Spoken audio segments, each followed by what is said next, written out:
Okay. You ready? Let's do this. You're listening to Explore Magazine's Live the Adventure podcast. This is the podcast that delves deep into the outdoors, will inspire, inform, and get you stoked to explore. And I'm your host, David Webb. Welcome to episode 5 of Explore Magazine's Live the Adventure podcast. I'm David Webb. We're all here to live the adventure, but how can we be smart while we're living this adventure? How can we stay safe? What is our personal responsibility while exploring our great outdoors? And when accidents do happen, how can we ensure search and rescue teams are going to get to us, extract us, and everyone's going to have a happy ending? These are big questions and important topics for anyone who explores the outdoors. So today, my guest is Sandra Riches, the Executive Director and BC Coordinator for BC AdventureSmart. AdventureSmart is an organization that wants to get you informed and outdoors. Their goal is to reduce the number and severity of search and rescue calls across Canada. How? Well, let's talk to Sandra, and she'll explain. All right, Sandra, welcome to the podcast. If you could just take a minute here to explain to our readers exactly what AdventureSmart does. AdventureSmart is search and rescue prevention. That's the short Coles Notes version. We increase awareness to help reduce the number and severity of search and rescue calls in the province of BC. We actually do it right across the country. It is a national program, but it started here 15 years ago in British Columbia.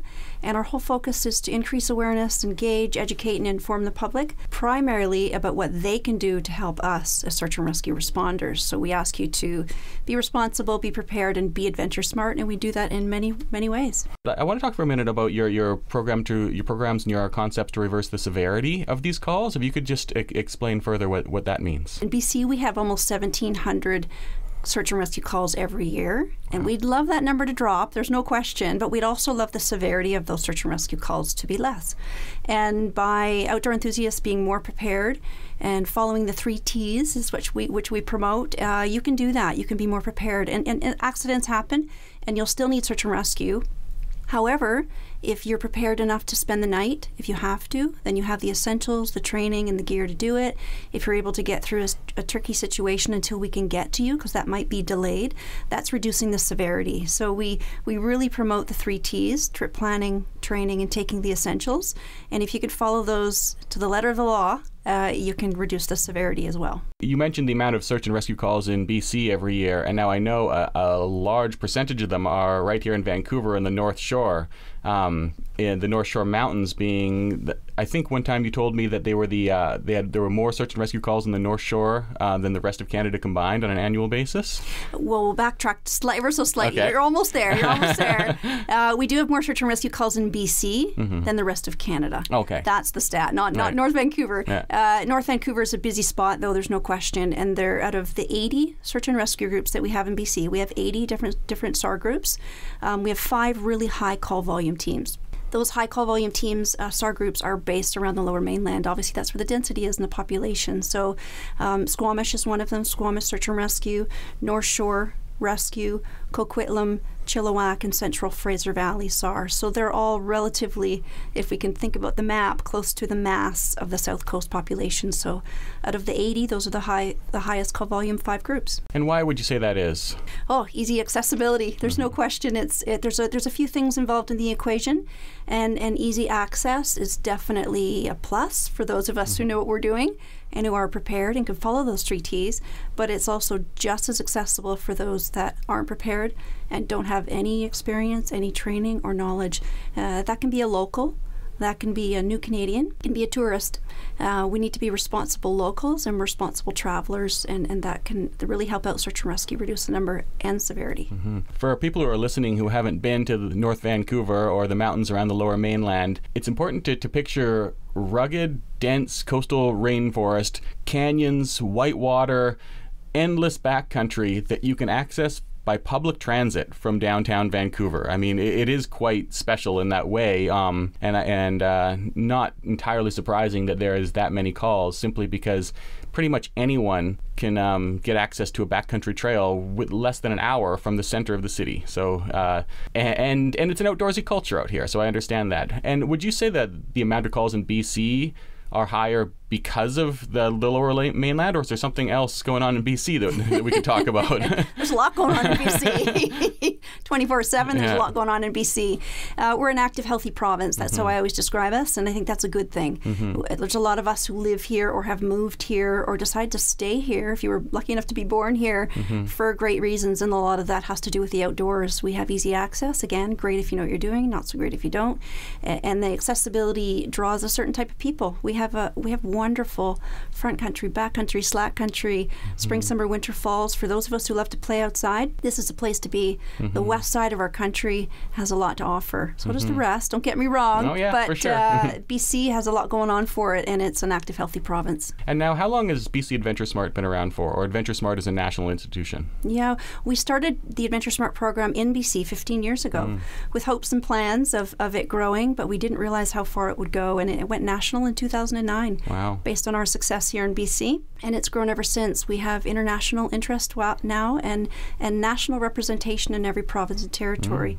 BC's unique, though. We have a different model here. We're financially supported by the British Columbia Search and Rescue Association, so they 100% financially support the BC AdventureSmart program. So I get paid to do what I do, and so do my staff as we educate and coordinate SAR prevention in BC, and everywhere else in Canada is run on a volunteer basis. Oh, interesting. Is that due probably to the bulk of calls and the need for it, and the amount of search and rescue organizations, just the level of funding? Yeah, BC Search and Rescue Association started AdventureSmart, so we have a close relationship there. We're very proud of it that it went national, and it did start here through Emergency Management BC and BC SARA, and there's a lot involved. Yeah, that I think that's why we have such support here. We know that it's a province that needs it.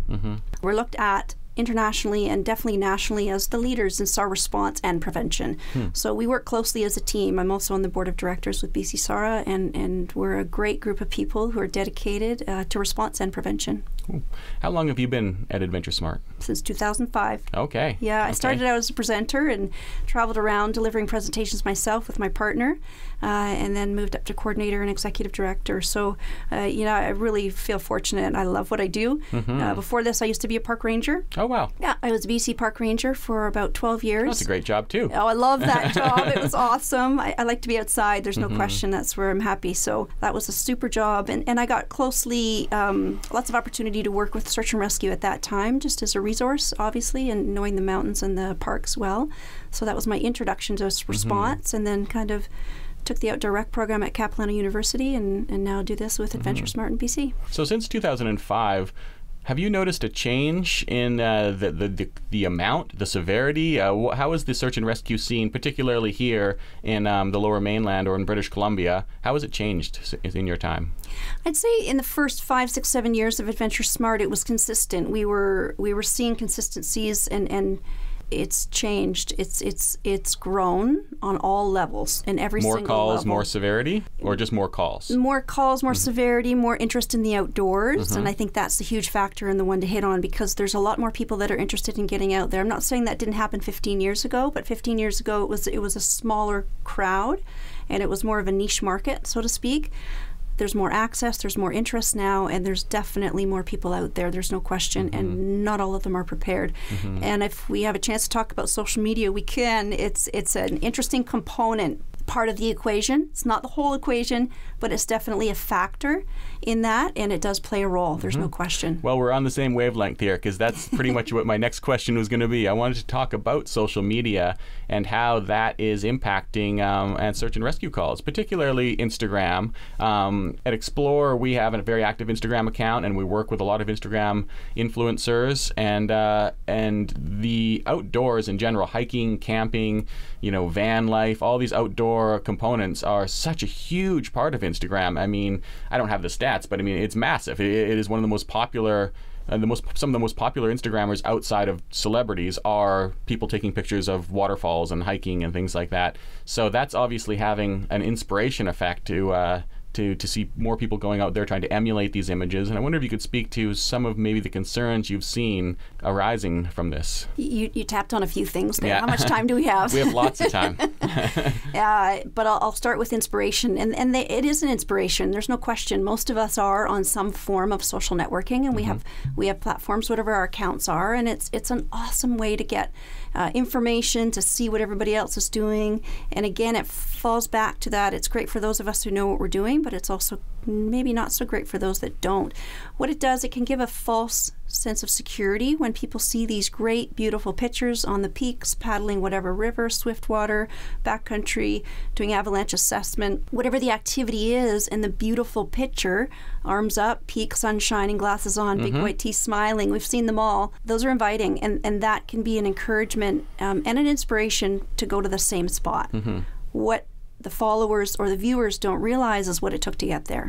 And so that can be tricky. So it can be their only form of trip planning that they use, which is really scary. So just basically hitting the location tag on the Instagram and saying, oh, that's where that is. You got it. And seeing maybe a picture of someone standing on the peak, and they don't appear to have anything with them at all. Maybe, you know, I mean, they took off their 60-liter backpack 45 minutes ago to get this shot. You got it. Yeah, and I could see, you know, someone going out to find a very remote peak with a 500 milliliter plastic bottle of water, and that's about it. You pinned it right there on the head. There's no question. So they see that as somewhere where they want to go, and then they don't take the time, which is fine. That's fine if that's what inspires you. But then what we need you to do at BC AdventureSmart and all the search and rescue volunteers, we need you to do your homework. We need you to trip plan your trip, get the training, and take the essentials. So we go back to the 3 T's, and we want you to take the time to check about what does it mean for me to get to that point. Do I need gaiters? Do I need crampons? Do I need an ice axe, avalanche transceiver? Do I need avalanche training? Is there snow there? My daffodils just came up down in the city in my garden at the house, but I want to go to the peak. What do I need to get from the daffodils to the peak? We need you to go through those processes and think about that. That's critical. And so how would someone then, suppose, who didn't have that inherent knowledge, who didn't have that background, if they looked at Instagram, they saw a photo of someone standing at the peak somewhere, some beautiful waterfall, whatever, how do they connect, clicking on that Instagram location tag, to learning what AdventureSmart has to say? Because that's not going to be an organic connection. It's going to be up to you to reach out to them somehow. So how are you doing that? Yeah, and it goes both ways. So we want you to reach out to us, and we're trying to reach out to you as much as we can. So, you know, we've been around for 15 years. We're not young, we're not old. We're right in the middle there. And so we hope that there's some awareness about us, and there is a lot, but it's, like, you're right, maybe people don't know where to find us. That's easy, adventuresmart.ca on the website. And social media in BC is BC AdventureSmart on Twitter, Instagram, and soon to be Facebook. So, you know, that's easy ways for us to help you get information. We also deliver free outdoor safety programs to anyone in the province who's interested. It can be a school group, workplace will come to you for your lunch and learn at work. Corporations will train you and give you more of an awareness so that you can use it in your influencing on social media. So we put those on. If you want to volunteer with us and be a presenter, we have workshops that are about 5 or 6 hours, again, all free of charge. So we'll come to you and give you as much as we can, either face to face. You can also find us every weekend all year long, either on a ski hill, busy trailhead, in the parks, on the water, working with professionals and industry affiliates, increasing awareness face to face. So we're out in the field every weekend all year long too. Oh, that's amazing. I have seen your booth set up in the Lynn Canyon area before, and a few other spots. Yeah. Do you work with people on social media as well to tell, as ambassadors, to maybe they can post their pretty pictures, but maybe it's more than just an inspirational quote, some information, something people can use. That way they're not always searching for you, because people don't know what they don't know. So if someone comes here, particularly perhaps a tourist, if they come here and they're not going to necessarily go, oh, I want to go hiking. First, let me look up the local search and rescue. No. So I can understand that the challenge must be quite monumental to try and connect with those people. So have you worked with other with influencers to help spread the message? Yeah, great question. And that leads right into what we've been focusing on in the last couple of years. And we could see that too. So we were doing what I was saying before, going to schools, trailheads, ski hills. We were reaching out, but we were also realizing that a lot of tourism and industry affiliates are doing a great job at inviting people to our beautiful province, and they're coming in droves, and we've got a lot of spots that are high traffic, high vis, and also there's a huge trickle effect, and that trickle effect can be increased search and rescue calls. So what I do is I work closely with tourism. Destination BC is a great example of one of the organizations that posts their beautiful pictures, but then they use our boilerplate messaging, and they actually copy and paste what I provided them, safety messaging about the actual picture. So let's say it's kayaker. They go to the water, they go to the paddling, they go to the kayak section, and they copy and paste what we've asked them to do. And in that, they link to us. So there's ways that they're still doing what they need to do to invite people to BC, but they're encouraging them to be responsible travelers. They're encouraging them to be adventure smart, and then they're linking them to us so that that traveler who may not have heard about us before, maybe went to DBC, went to Destination BC, and now they realize, hey, there's Adventure Smart. Let's go check that out before we go for a hike in the canyon. That's really great. I'm glad. I have seen that on some of the DBC accounts. I didn't realize that was something that official that you'd worked with them, because I know a lot of these tourism organizations and Parks Canada and stuff. They do spend so much time promoting these destinations as great spots for outdoor adventure that it's nice to see also taking that responsibility to be like, if you're going to benefit from this economically in some way, you do need to back that up and say, don't just show up and go wandering. We need to equip people with the information that they need to successfully do so. It's critical. It's a responsibility on all our shoulders, right? So as the hiker, you need to be responsible. As me, as an executive director for Adventure Smart, I have a responsibility to outdoor users and to BC Search and Rescue. But tourism have a responsibility too, and so do Parks Canada, BC Parks, Avalanche Canada. There's a few out there that are key stakeholders that play a key role, and they have a face. They have built up a huge foundation and a huge following. So it's great to see them come on board, and that Destination BC relationship has grown into me connecting with all their DMOs, and they're going to be sharing that too as they start to post for the unique regions of the province. As we travel around and we deliver our programs, we're heading to Tofino here in a couple of weeks, spending about 8 days there, and we're putting on the awareness training, and Tourism Ucluelet and Tourism Tofino are joining us for the awareness training, so that then they can share it at visitor centers and to community groups and to surfers and locals and the over 700,000 people that influx their community every year. Yeah, that's been an issue there recently. We actually covered that in the spring issue of Explore magazine about the lifeguard station that was taken down at Long Beach about 7 years ago now, and some of the locals petitioning to Parks Canada, but to maybe bring it back. But I know education has been a huge part there, because it is such an iconic part of Canada to come visit. But if you've been in the water, if anyone listening has been in the water on the west coast of Vancouver Island, it's no joke whatsoever. Oh man, no, that's serious business out there. That's serious. Like, it's a lot of fun. It is. Again, for those of us who know what we're doing, it's great. That's a good point you make, because we were there for an incident prevention meeting recently with the Life Saving Society, BC and Yukon branch,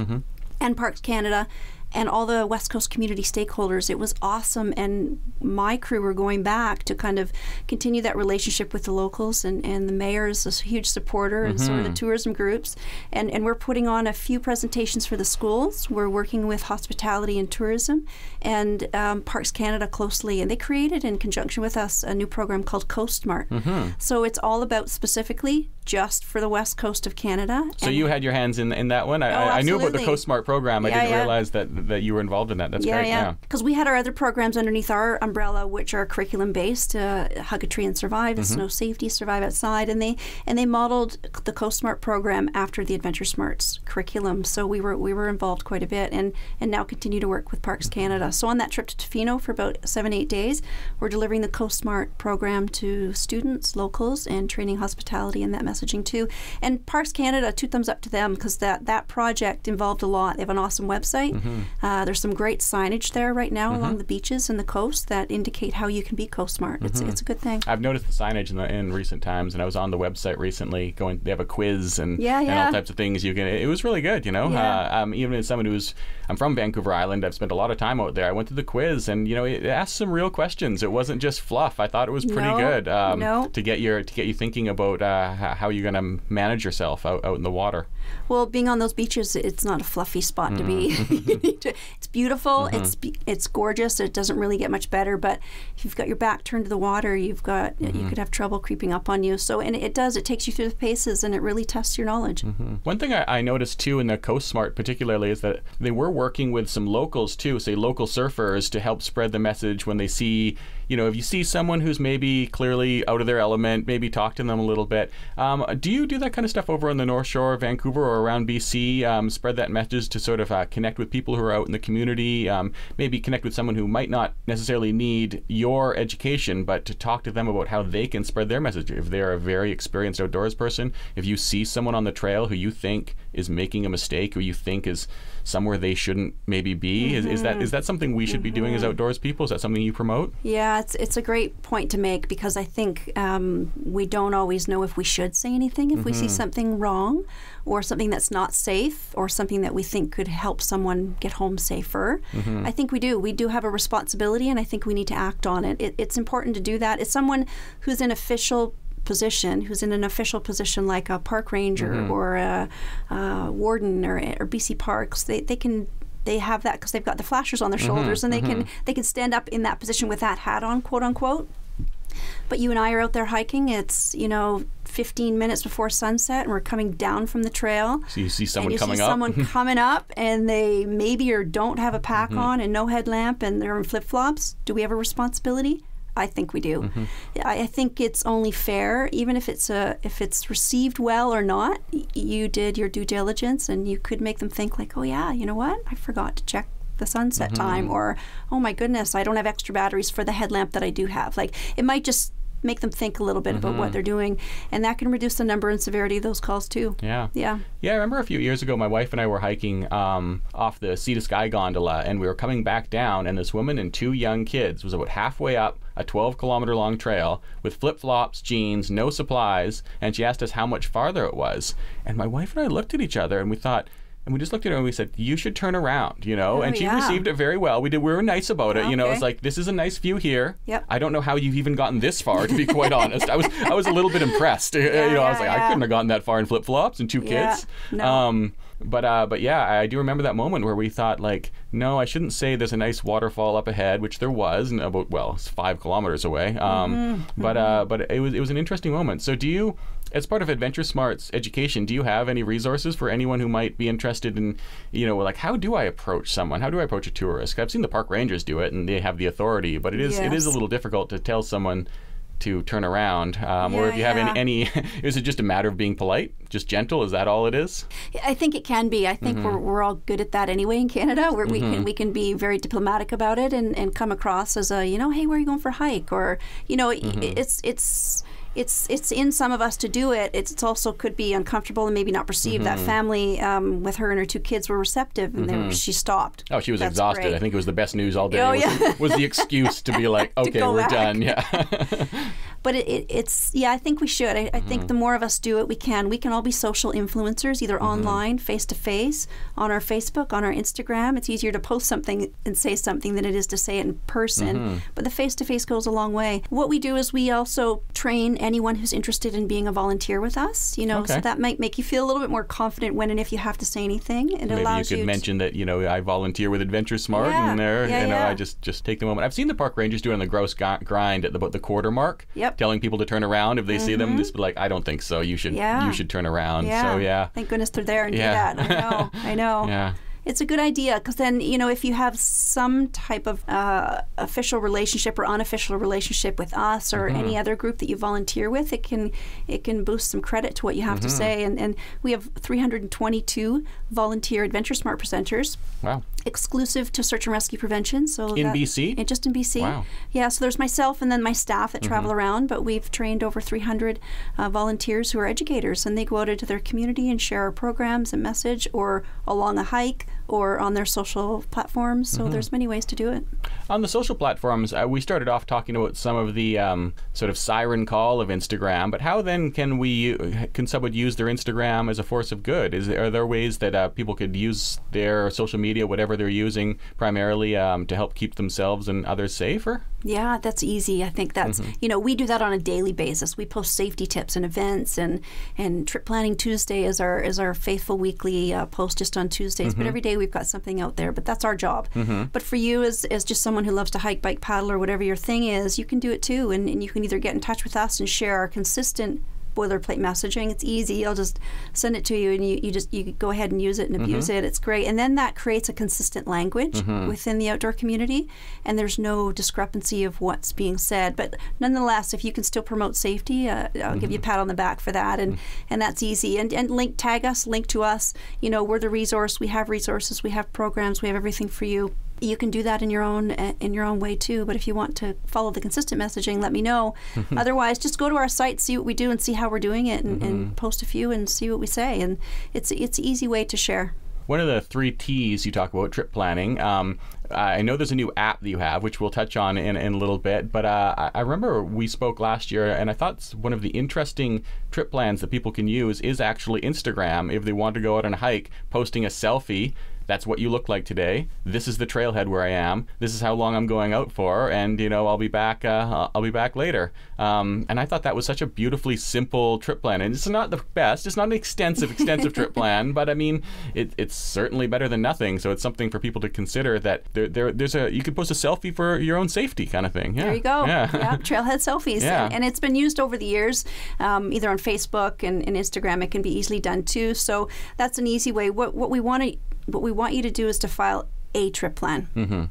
Of course, we'd love you to use ours, and we've offered a new trip plan app free of charge. That's the easy way to do it, and official, and that's super helpful for authorities and search and rescue when and if they need to come and look for you, because you've plugged all that information there. But any trip plan is better than no trip plan. So that can be the difference between first responders finding you within a few hours, because they know what you're wearing, they know what you're carrying, who you're with, where you've gone, where your car is, what your abilities are, what your training is. They can locate you. That's huge, as compared to knowing nothing. If they know nothing, they just see a car that hasn't been picked up at the end of the day. And then it's an investigation. How many people are out there? Who, nothing. They have nothing. They have nothing. So either someone's reported them missing, but maybe if you didn't let your family know where you were going for that hike or paddle, and they think that you normally go to Golden Ears, meanwhile you're up at Joffrey. There's SAR groups going to somewhere where, so then that's a longer time for search and rescue to find you. So the severity of your incident might increase. So that trip plan is key. It's critical. There's 2 forms to it. You need to plan your trip, which is all that homework, looking up the weather, what should I take, where should I go, what should I do, and then file that trip plan with all that detailed information so we can come and find you if we need to. And then I guess it's about sticking to that plan too, or at least thereabouts, right? You can't just do all that and then wander off at the last minute in another direction. It's not gonna do anyone that good. No, that doesn't help us at all if you need to go planning. But there's sections on the trip plan that prompt you for plan A and plan B. So we leave the thinking up. We've done all the thinking for you. So if you try out the app and see what it prompts you through, you don't really have to think aside from just fill in the fields. So it asks you for whatever you think it would, which is emergency contacts, what am I taking, what's the list, car information. It prompts you through, so you don't have to think, oh, did I miss something? We've set it up for you.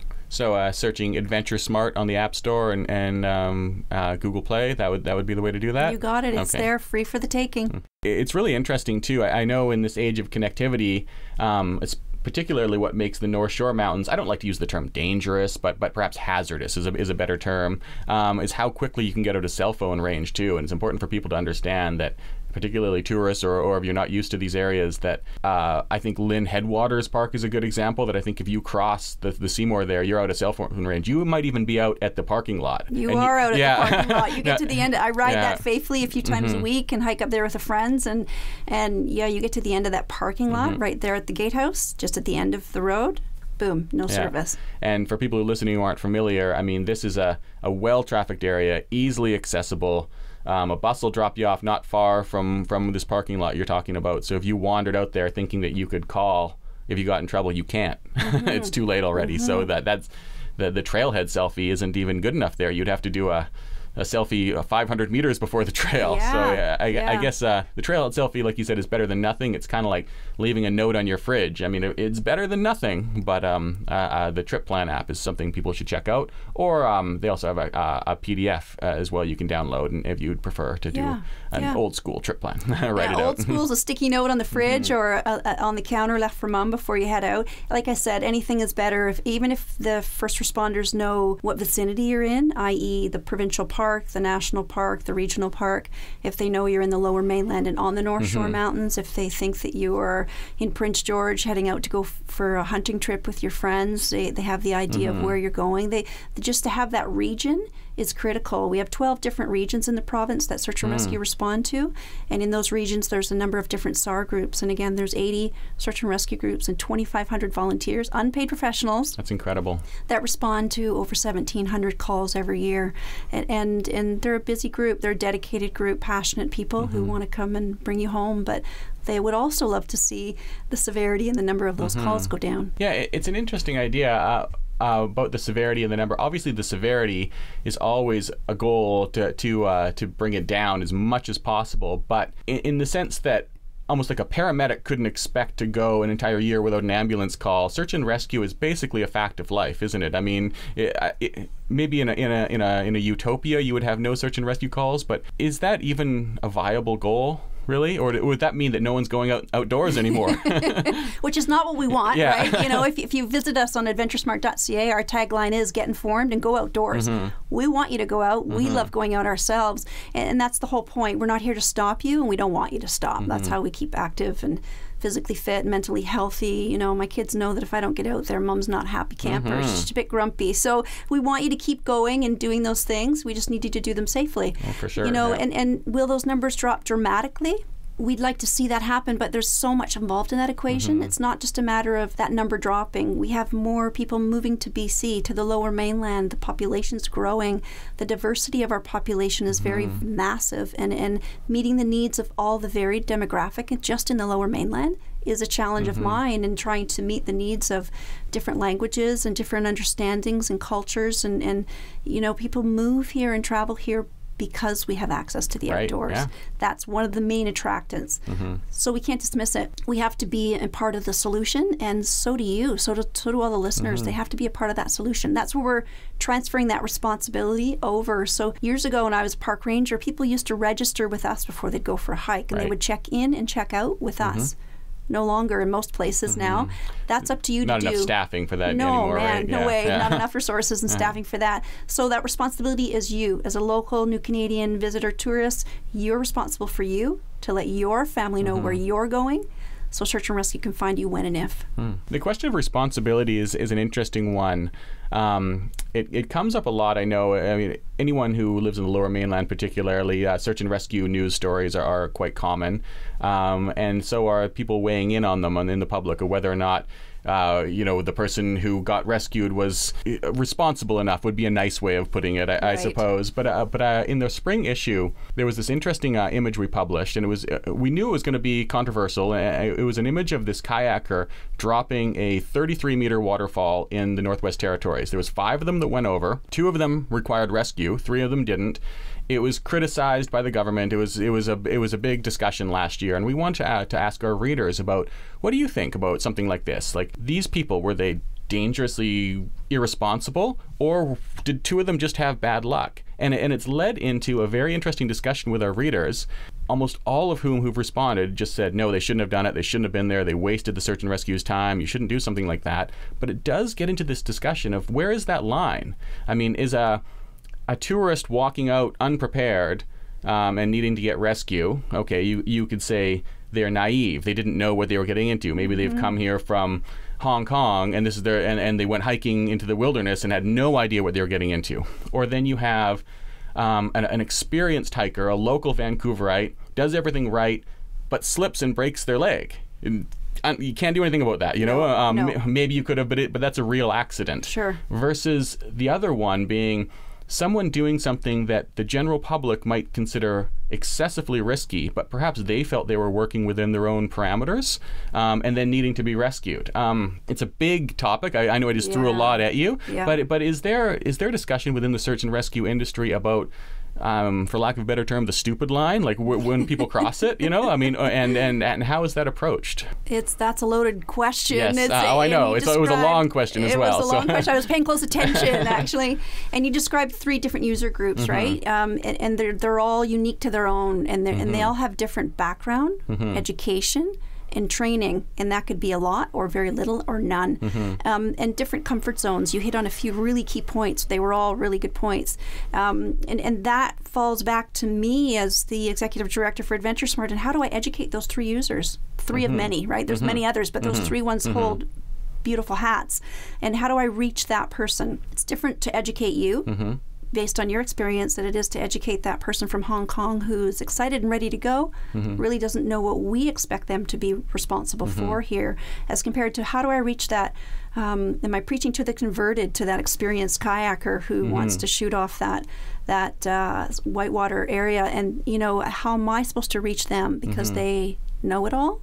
I don't mean that in a you're a know-it-all. I mean you know a lot. You know a lot. That's You're exactly experienced. what I mean. Yeah. That's a tricky part from my end, and that's what I have to very strategically plan for. And how do I educate those users? And how do I share my message, which is very consistent and sometimes repetitive, because we really want you to follow those 3 T's, which sometimes might be easier to educate the unaware as compared to that experienced outdoor user.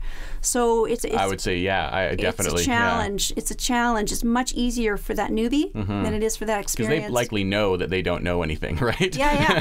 They'll listen there like a 6-year-old wide-eyed thinking, okay, you know it all. I'm going to listen. Yeah, they're hearing about bears for the first time or something like that, right? It's almost better. They're a little bit more scared, which is a good thing, as compared to that backcountry experienced user, that backcountry snowmobiler, that backcountry e-bike user. There's a group of people, not to label anyone, but there's some people who like to go farther, further, and more, who do know a lot, and I give them huge credit for that, and kudos, thumbs up. However, like you said, the public might question, why do you keep pushing that envelope? Why do you keep pushing why do you keep pushing yourself to reach another adrenaline rush or another extreme or another? That's unique for that user, and that's for them to decide, and that's not for us to. Will search and rescue respond? Every single time they will, no matter their user. So they don't go in with their eyes closed, but if you can imagine a search and rescue volunteer responding to any call, they want to know the details, but no matter if you're that new person, new Canadian, local, just getting into it, or if you're that experienced, we're going to come and get you no matter what. So, but then that creates a lot of discussion, doesn't it, for the public? You always hear the thing, they should have to pay for their own rescue. Oh my gosh, what were they doing? Podcast, I don't even. That's we something can talk else. on it. But the public love to pipe in, which is fine. That's cool, because for me, it gives a chance to educate, because there's lots of chatter going on, and that gives me a chance to toss in links, toss in resources, offer up workshops, increase awareness. So that's cool for me. I love the conversation. It's not always positive, but people are chirping in. It's cool. So it allows us to take that chance to educate at the same time. But, what we try to focus on, and we're trying to steer in the direction of myself and the search and rescue responders, because we all have different social platforms. We love to share the information, if it's a SAR group, if it's me. We're trying to focus on the positive. So we don't want to bash anyone. We're not going to here to kick you in the shins because you didn't file a trip plan and you forgot your essentials and you didn't tell mom where you were going. We're here to say, what did you do right? Did you use your cell phone in the right way? Did you actually have a compass and know how to use it? Did you make a lot of other mistakes? Maybe. We're not going to focus on that right now. Oh, that's We're really going to good. focus on the positive. And then what that allows us to do is to expand on the positive. So let's say they did actually take a map and a compass. Let's say they forgot 15 other things, but they knew how to use a map, they knew how to use a compass, which allowed them to get to an area where they could phone for help, because that's where reception was. So there's a few big pluses right there. So we'll focus on that. We'll take the chance to opportunities to educate about that and leave the other mistakes for another time. Yeah, because the mistakes are a lot harder to focus on too, because you have to work within the parameters of what you're working on. I mean, for instance, when we get back to the 5 kayakers who dropped Alexandra Falls, well, 3 of them made it through unharmed. So I mean, in a way, they were all working within the same parameters. So it is a broader discussion for sure. And it's nice to hear that the position of the search and rescue is like, listen, we're coming for you, okay? Yeah. We're not here to judge what you've done. Nope. Because it's almost impossible to do so anyway. Because and you could be the most experienced outdoors person in the world and accidentally slip and break your leg, or you could be a total newbie and accidentally slip and break the leg, and you're both in the same situation. You got it. And no matter what, SAR will respond to you. We're not here to judge. We're not here to say, well, we're not coming for you, or you made this mistake. Okay, we're only going to put in half our resources. It's not how we think. It's not how the responders will think about responding. They'll actually, look at all the particulars, and they assess every situation for their safety first. and then respond accordingly. So, no matter what the user, no matter what the mistake, they're there to help you come home safe and sound. And so circling back to what you were talking about, so is post-rescue education a part of your program as well? Do you follow up with people? Do you talk to them, touch bases, try to get them back out again? Yeah, in Sandra's perfect world, she would love to sit down face to face like this and talk to every single 1,700 people that have ever been rescued. So that would be almost 5 a day. That would be tough. It would be a busy time. But that would be in my perfect world. What we also do is in all of the search and rescue STAR groups, in most of them, there are also AdventureSmart presenters and educators, and they also all have access to the information that I share, and they all know me. So at the very least, they can share information with the subjects that they've rescued and brought home safely, because there needs to be a learning opportunity there, right? They've brought them home, they're safe and sound, and then goodbye without any education? No, that's not the case. So there's more and more of the search and rescue responders also educating, either after they are about to say goodbye, you're welcome to go home now, you're safe and sound, or at some point along the way they might have an AdventureSmart safety kit that I've outfitted them with that they can even just hand that over, and then that subject can look at that later once they're home and rested. So there's ways to educate, because we want that subject to get home safe and sound, but learn from their mistakes as well, and there's ways to do that. So, and by learning from your mistakes, the inference there is that you want them to get back out again, you too, and not just to learn and be like, this is what you should have done, but if something goes wrong in a reasonable time frame, and perhaps scale it back a bit, or address what went wrong in some way. Your mandate, your idea is that you would like to see people getting out again, get out more, keep going outside. Don't let this stop you per se. No. Would that be fair to say? Absolutely. Yeah, sure. We don't want anyone to stop getting out there. We think that's where we all should be, and we just want you to do it in an AdventureSmart manner. So we're not here to say stop, and we're not policing, and we're not pointing our fingers at you by any means. So the point is to understand that you made a mistake. No matter your level of experience, you will be helped and brought home safe and sound, and we'll educate you along the way and get back out there when you're ready to go. We hope to see you out there ourselves. So that's the whole idea, is to get back out there, do it safely, and then maybe you can pass that on to friends, families, some other fellow hikers. We talked earlier about sharing that information with others and influencing others. So maybe as a subject, you learned a pretty big lesson, and you can share that with family and friends, so internal, great, but maybe out there with your workplace friends and such, and you can increase awareness yourself. That's great. I mean, especially that would go a long way with people, I think, when you say, listen, this is what happened to me. We just touched on the idea that there's such a broad user group, huge levels of experience. Is there a commonality in these search and rescue calls that you're seeing? And if so, please tell me, because I would love for people to know and be able to address that. There's a few. There's no question. We in different regions of the province, there might be different commonalities, but for the majority, for sure, people aren't trip planning. We get back to those 3 T's. It might sound repetitive, but there's a reason why we chose them.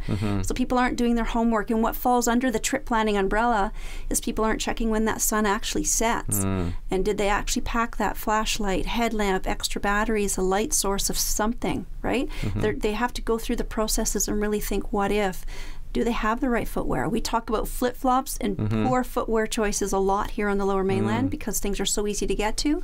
Again, that gives a huge false sense of security. So we see some more commonalities down here on the coast because of that easy access, based on, okay, they didn't pay attention to the light. They're not paying attention, again, that it's spring down here on the coast. They travel up 3,000 feet level above sea level, and there's snow. Well, we know there's snow, but are we prepared? Often not. I'm not including myself in that, or you, but there's a lot of people that head up that way, and like you say, we see them in street shoes, and they sort of forget that where we live and what we have the ability to access. So it's so easy here. It's a good learning experience for anyone to realize that the shoes you walk to the trail in are probably not good for getting you back home safely. No. So light source footwear for sure, clothing, extra food, and and do you have what it takes to hang out there for the night? Most times people don't. There's a good chunk out there that do, but a lot of people don't have that. So go through the paces in your mind. You're heading out after work. You're going to head up to Cypress and hike out to St. Mark's to see the view. You know what I mean? And that's easy to get to. Hike's not so easy, so be prepared and take what you need to in case you do need to spend the night. I want you to think about what if. We don't want you to think, oh, nothing's ever going to happen to me. I want you to think, well, something might happen to me, and how do I get through it? What's the worst case scenario? Sure. Can I spend the night there tonight if I had to? If accidentally we twist our ankle on the hike and we're stuck, can I hang out here? Because now there's nightfall, or there's a storm, or there's fog, and helicopter can't get in if there even is one for that SAR group. I have to wait here till daylight until they can come in when it's safe for them to be here.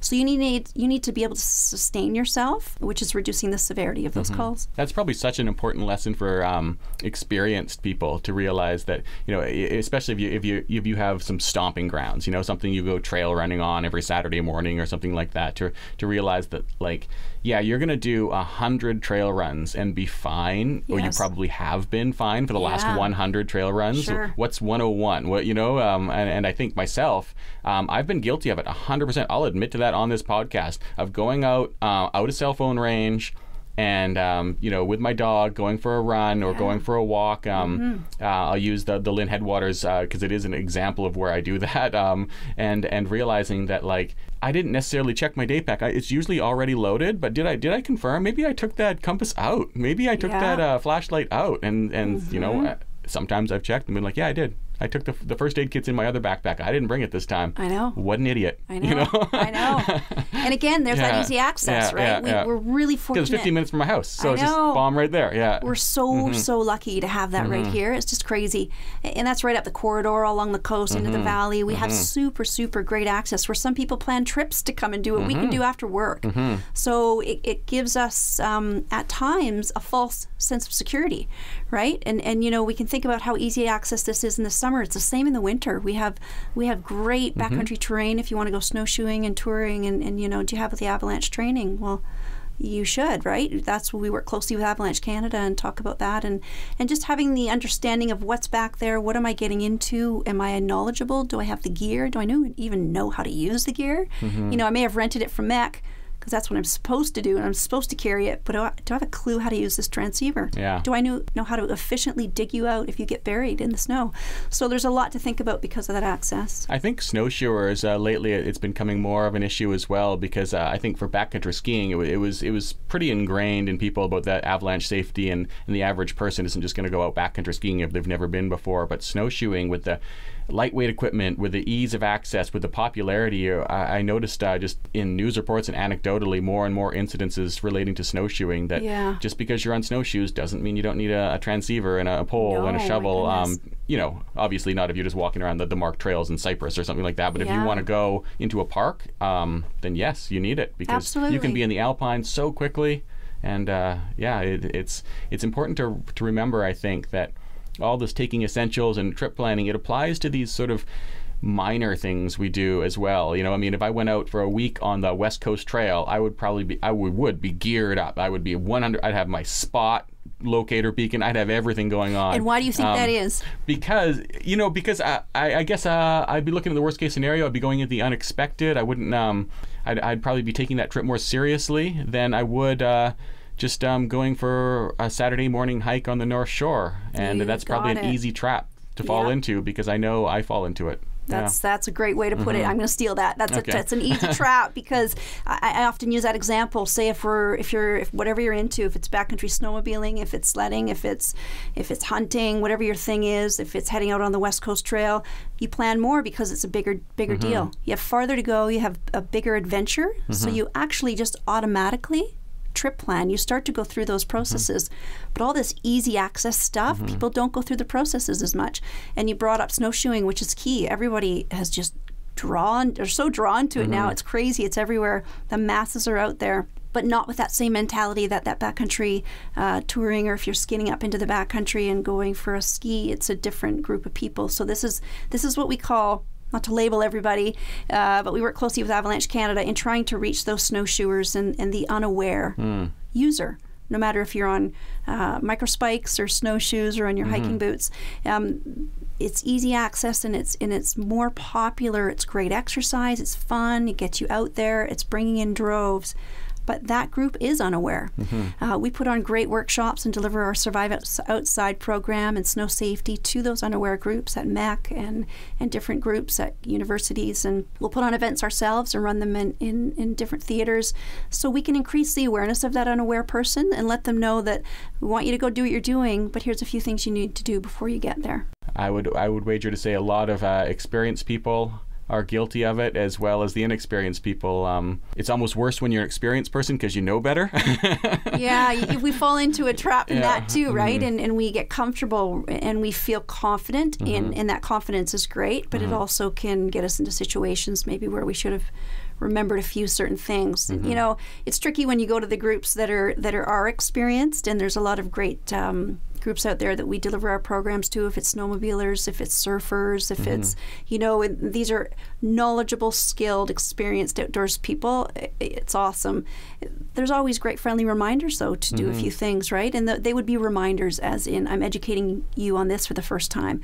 That's for the newbies, that's for the tourists, that's for the people who are just starting out.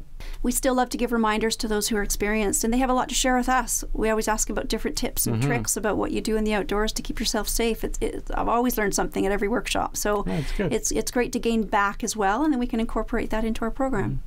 So if someone wanted to look up these events and workshops, would that just be on your website, adventuresmart.ca? We're soon to put up all our summer events, which I'm busy coordinating right now. Those are going to go up on the website soon. That's at adventuresmart.ca. On Instagram and Twitter, we've got posts all the time that talk about upcoming events, and we're about to launch our new BC AdventureSmart Facebook page over the weeks ahead. So we're going to have everything listed there. So you can find us in all locations at BC AdventureSmart. And that's on all platforms. AdventureSmart is shortened there just to make it work for us. Absolutely. And again, the trip planning app is available for free on where you get your apps. Absolutely. It's free of charge. We just launched it in February. That's a national initiative, so we're quite excited about that, doing that with Public Safety Canada, with federal government, and all the affiliates with AdventureSmart right across Canada from coast to coast to coast. It's great. It's easy to use. I use it every time I go for a mountain bike ride, which is pretty faithful, and a lot of friends use it too. We've already got quite a few people already registered on it, and it's awesome. It's easy.